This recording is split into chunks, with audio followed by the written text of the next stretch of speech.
Hello everyone and welcome to Heart Magic Wisdom. Today I want to talk about oneness. Oneness is a very famous concept and you can approach it from two different sides. You can approach it directly from your experience, or you can also approach it by using logic. First, I want to approach it by using the experience. Usually when people describe what's going on, they say that they are a person, which is called I, it's me, hello, and then there is other things that are not them, not I, not the identity of this person, which are other people and objects. Yes. And this is one way to look at it. And the other way is often known as a Buddhist view, where you say there is one cosmic dreamer, which is you. And this cosmic dreamer is now dreaming of the world.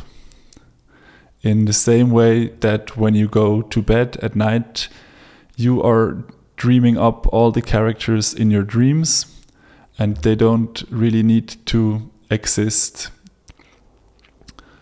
Also, what I mean by existing in this sense is if you meet, let's say you walk along a road in a dream, and you meet somebody and let's say his car broke down and you ask them, where did you come from? Where are you going? Whatever the story they tell you, when you wake up from the dream, you don't think, this guy has now a real backstory. This guy is living a life outside of your dream. You think this guy exists in your dream and is not real in this sense. And the same perspective, the same perception is possible to have with this waking consciousness, where you think whatever I'm perceiving through my sense perceptions is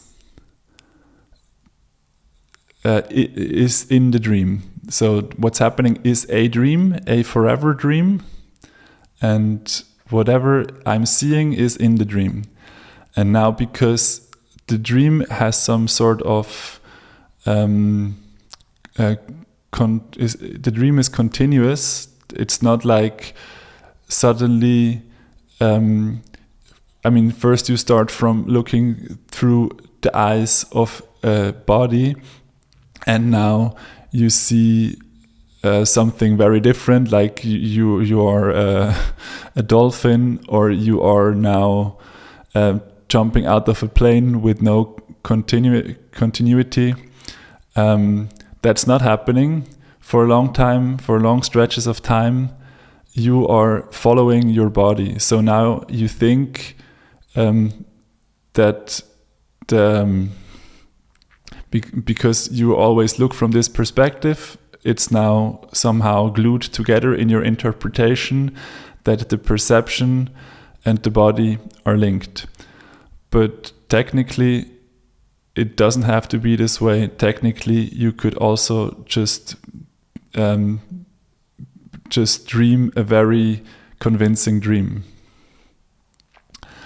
And I think it's probably very hard to imagine the other one if you are like you are perceiving yourself as an I, and then you're seeing the body, your perception, your person as I, and then everything else as other. If you're going through the world like this, then I think it's probably hard to imagine the dream perception.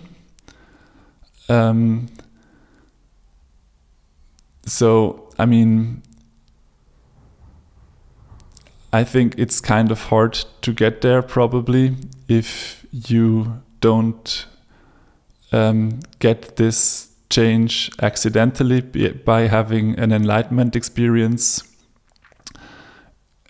I know that Rupert Spira is a spiritual teacher who is trying to explain this to people, and people don't really get it. I mean, I've watched videos of him explaining it really well. He has like this metaphor of like you're sitting in front of a screen, and the screen is constantly showing you different things, and now you think whatever is on the screen is what's real, but it's just a screen. He explains it better in more detail, but I think it's a good comparison, but it's hard for people to understand. From a logic point of view, I think it's easier to think from the perception, from the idea that life is a big organism, where you just think like in nature, the tree comes out of the ground, and then the leaves fall down and they turn into dirt, and the tree puts out CO2, and then the human takes it in. Other way around. The tree puts out O2, and then the human takes it in. The human puts out CO2, and then the tree takes it in. So it's the circle of life, like in Lion King. Everything is a big system that is connected. And now, if you look at this big system, you can also think of if there could be anything outside of the system, and for something to be outside of the system, it would need to be disconnected. Because if it's connected to the system, then it's now part of the same system. So either, let's say there are any two parts in a system, A and B, and if A can influence B and B can influence A, then that's part of the same system, obviously. But also just if A can perceive B and B can perceive A, or even if only A can perceive B, it's still the same system. Now it's just like in a way, let's say I can choose to move my finger. So like the finger is just the executing part, but I would still say it's the same system. It's still my body system. And it doesn't have to be both ways. It's enough to be the same system. And for something to not be the same system, it would need to be disconnected. So A cannot know of B, and B cannot know of A. And if these two parts would theoretically exist, but like let's say we are from the standpoint of A, and we cannot see B, there is no possibility of getting to connect to B, to know B, to experience B. Then if there is no possible connection ever, then now B is irrelevant because we cannot ever connect to it.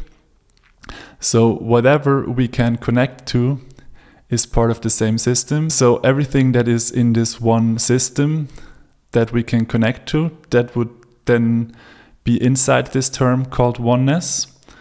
And if there is something outside of it, it's defined that we can never connect to it. So it's irrelevant in this sense. So oneness means whatever is accessible to us and will be ever, this is one thing. It's one organism. I think a very good picture of an organism is just thinking, like I said, about the air that we breathe.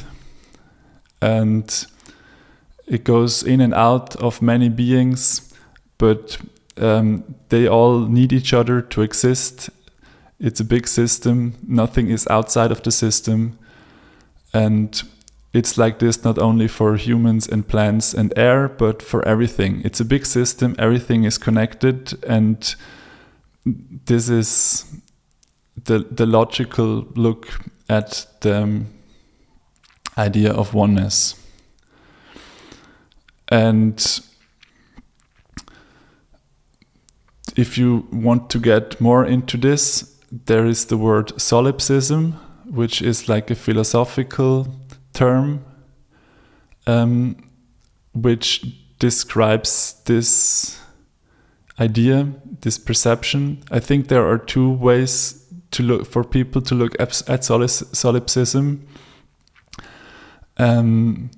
One where they think they are still the body, and somehow the others are like fake players, but that's probably thinking too small.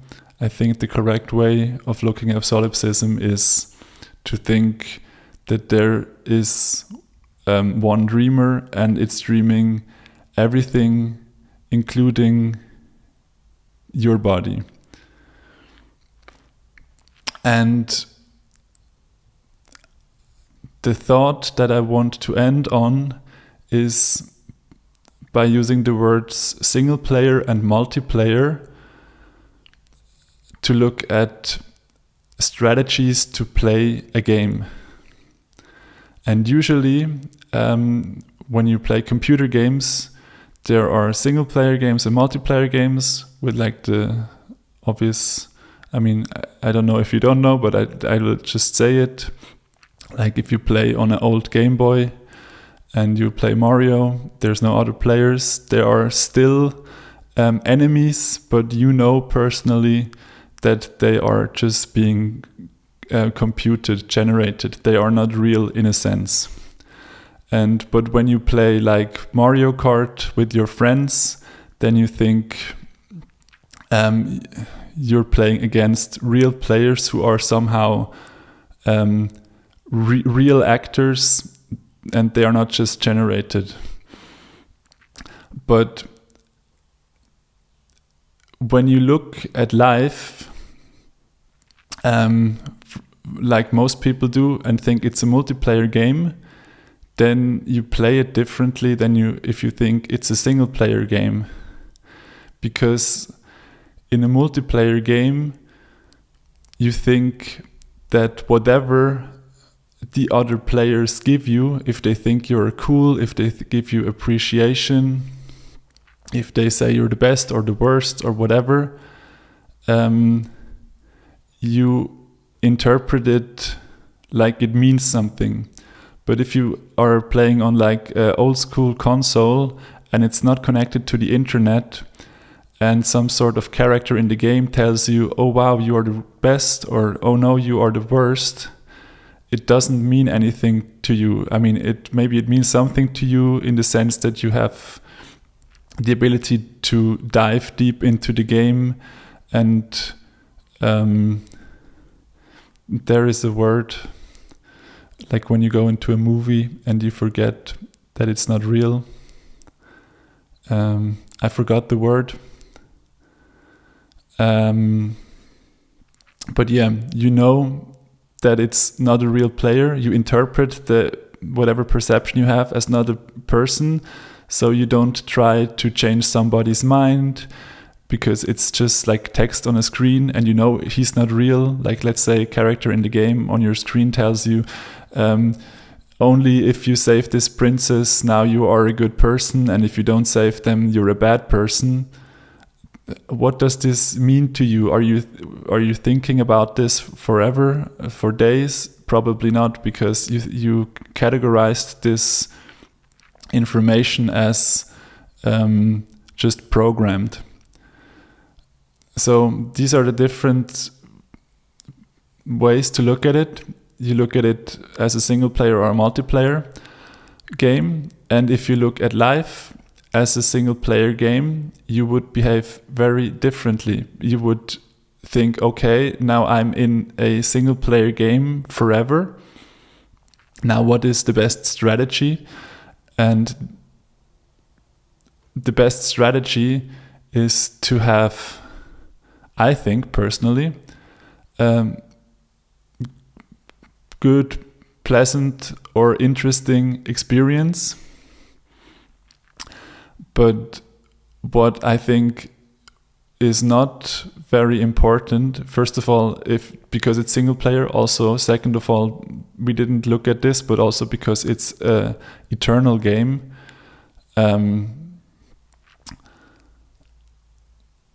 Now what would your strategy be?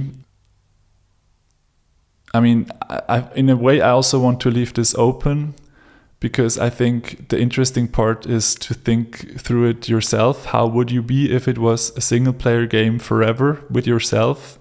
What would your strategy be?